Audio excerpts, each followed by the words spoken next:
આજે સવારે 11 વાગે શાયલામાં જે વિકાસની તાલુકાઓ છે એના જે આયોજન એના વિકાસના કયા દરેક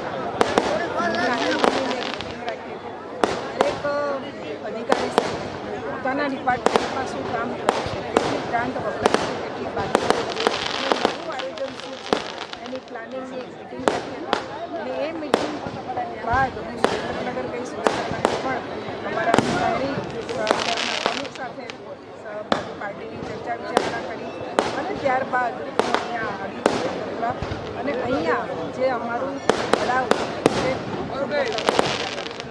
4 કરોડના ખર્ચે વિકાસ તળાવનું આજે ઉદ્ઘાટન છે. ઉદ્ઘાટનમાં મારી સાથે અમારા વડીલ આઈ.કે. જાડેજા સાહેબ છે, અમારા કાઉન્સલર વિકાસભાઈ છે, પ્રમુખ અમારા કુલદીપભાઈ છે અને બધાના પ્રયત્ન આજે સુંદર જે તળાવ છે એનું લોકાર્પણ અમે કર્યું છે. 4 કરોડના ખર્ચે આ તળાવ હું એ વાત જરૂર કહીશ કે આ નગરપાલિકા એ વર્ગની નગરપાલિકા હતી, અત્યારે અવર્ગની બની છે.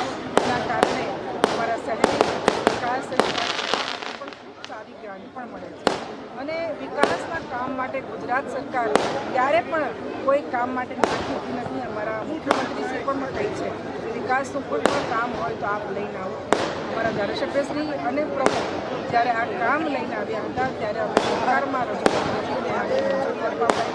આની સાથે સાથે કેનાલ છે એ કેનાલ પર પણ એક સરસ રોડ બનશે અને ત્યાં આગળ એક સારું વોકિંગ સિસ્ટમ ચાલુ થાય અને લોકો એનો ઉપયોગ કરે એવો પણ અમારો પ્રયત્ન છે.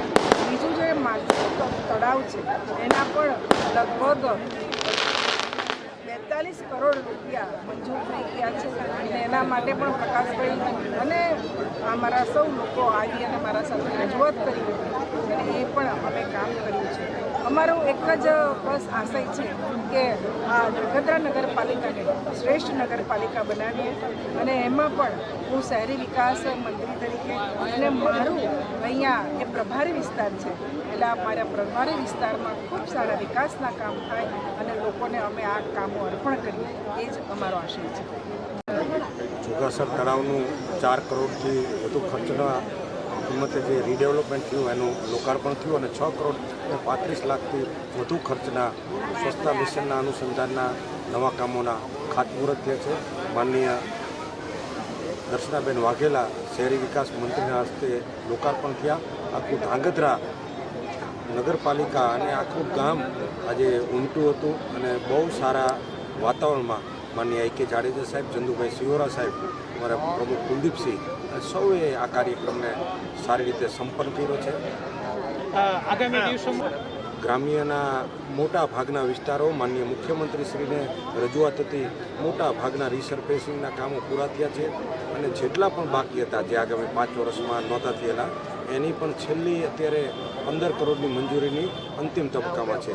એટલે આ મંજૂરી આવતા બધા રિસર્ફેસના કામો પૂરા થશે અને વિકાસની સતત ચાલતી પ્રક્રિયા હોય છે. એટલે રાજ્ય સરકાર અને કેન્દ્ર સરકાર બહુ પૈસા આપે છે અને બહુ વિકાસ સ્પીડથી થઈ રહ્યો છે.